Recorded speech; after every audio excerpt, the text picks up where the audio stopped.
Hi, I'm Eric Marland, and this is my workshop where Matt is carrying out his apprenticeship, sponsored by the Lettering Arts Trust.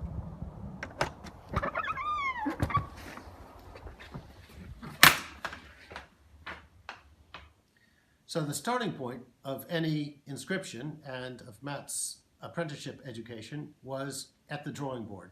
That's where it's got to begin, because you can't carve a good letter before you can draw a good letter. We're very fortunate to have the space to display a wide variety of work by other letter carvers here as well. So I've got some work by myself, a rubbing of an Eric Gill, and the Christos in the corner, the alphabet underneath it, and the dynamic caps next to the Christos are all by Tom Perkins, who also teaches on the course here in the summers. It's also been very useful for Matt to work in a variety of different materials using a variety of different letter forms, as one can see here, where we've got ribbon green slate.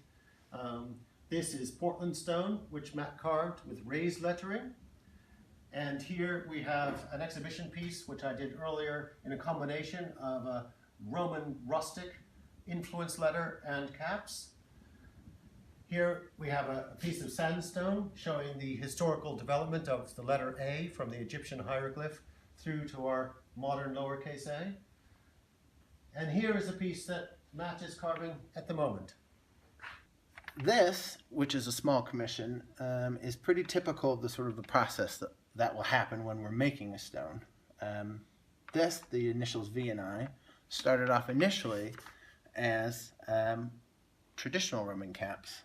But looking at the stone and the letters, we felt that another letter form would fill the space better, and we kind of landed on another ancient Roman form, which is the rustic, which is a bit more fun. It has a bit more energy, it's a bit more playful.